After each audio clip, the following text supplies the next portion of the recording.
The Cavite Mutiny.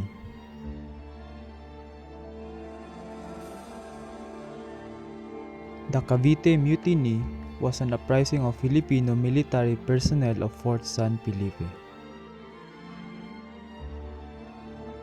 Fort San Felipe is a military fortress in Cavite City, in the province of Cavite, Philippines. It was constructed by the Spanish military in 1609 in the first port town of Cavite, the historic core of the present and larger Cavite City for its protection. Less than half of the original historic structure survive today. The remaining structure is made of granite blocks with 30-foot high walls and features a wide stairway leading to the top of the bastions and remaining walls. At present, the name Fort San Felipe also refers to the area of the present Cavite City where the first historic port town Cavite, also known as Cavite Nuevo de Cavite Puerto. Around 200 locally recruited colonial troops and laborers rose up in the belief that it would elevate to the national uprising. The mutiny was unsuccessful, and the government soldiers executed many of the participants and began to crack down on the burgeoning Philippine national movement. Many scholars believe that the Cavite Mutiny of 1872 was the beginning of Filipino nationalism that would eventually lead to the Philippine Revolution of 1896.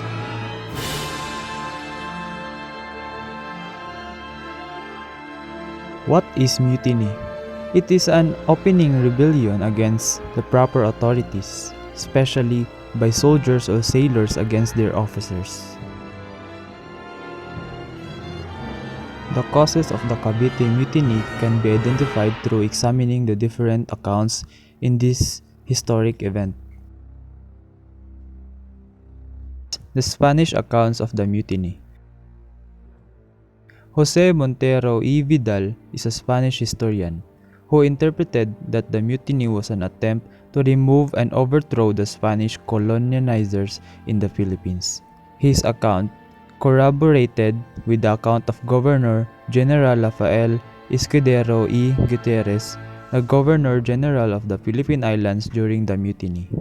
They mentioned that the mutiny was powered by a group of native clergy. Account of Jose Montero y Vidal. The Cavite Mutiny is an aim of natives to get rid of the Spanish government in the Philippines due to the removal of privileges enjoyed by the laborers of the Cavite arsenal, such as exemption from the tribute and forced labor. The Democratic Republican books and pamphlets, the speeches and the preaching of the apostles of these new ideas in Spain, and the outbursts of the American publicist, and the cruel policies of the insensitive governor whom their government sent to govern the country. Filipinos put into action these ideas were the occurring condition which gave rise to the idea of achieving their independence. Account of Governor-General Rafael Izquierdo y Gutierrez. He insisted that the mutiny is stimulated and prepared by the native clergy, mestizos, and the lawyers as a signal of objection against the injustice of the government, such as not paying provinces for tobacco crops, pay tribute, and rendering of forced labor.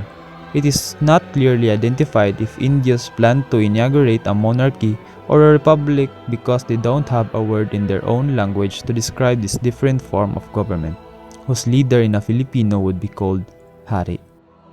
However, it turned out that they would set at the supreme of the government a priest, that the leader selected would be Jose Burgos or Jacinto Zamora, which is in the plan of the rebels who guided them, and the means they counted upon its realization. Account of Trinidad Pardo de Tavera.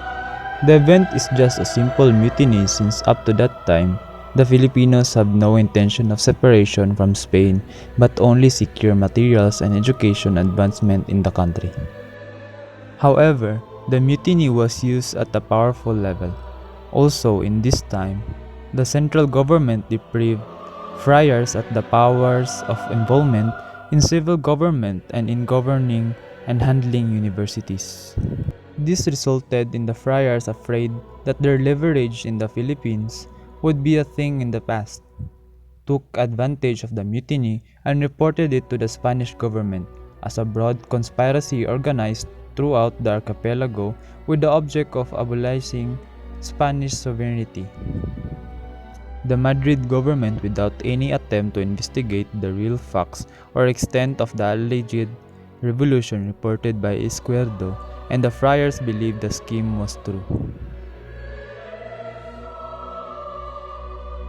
Account of Edmond Plauchut. It traced the immediate cause to a peremptory order from the governor Izquierdo, exacting personal taxes from the Filipino laborers in the engineering and artillery corps in the Cavite arsenal, and requiring them to perform forced labor like ordinary subjects. Until then, these workers in the arsenal had been enjoying exemptions from both taxes and forced labor. January 20, the day of the revolt, was payday and the laborers found the amount of taxes as well as the corresponding fee in lieu of the forced labor deducted from their pay envelopes. It was the last straw. That night they mutinied.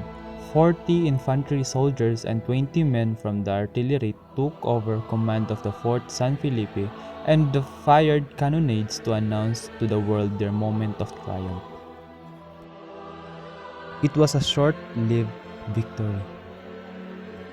Apparently, the mutineers had expected to be joined by their comrades in the 7th Infantry Company assigned to patrol the Cavite Plaza. They became terror-stricken. However, when they beckoned to the 7th Infantrymen from the ramparts of the fort and their comrades did not make any move to join them. Instead, the company started attacking them. The rebels decided to bolt the gates and wait for morning when support from Manila was expected to come. He gave a dispassionate account of it and its causes in an article published in the Revue des Deux Mondes in 1877.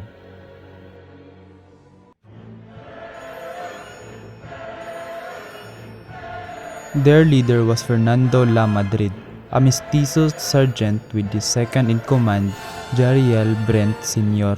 Amoreno. They seized Fort San Felipe and killed 11 Spanish officers. The mutineers thought that the fellow Filipino indigenous soldiers in Manila would join them in a concerted uprising, the signal being the firing of rockets from the city walls on that night. Unfortunately, what they thought to be the signal was actually a burst of fireworks in celebration of the feast of Our Lady Loreto, the patron of Sampaloc. News of the mutiny reached Manila, supposedly through the lover of a Spanish sergeant, who then informed his superiors, and the Spanish authorities feared for a massive Filipino uprising. The next day, a regiment led by General Felipe Genoves besieged the fort until the mutineers surrendered. Genoves then ordered his troops to fire at those who surrendered, including La Madrid. The rebels were formed in line when Colonel Sabas asked who would not to cry out, "Viva España!" and shot the one man who stepped forward. The rest were imprisoned.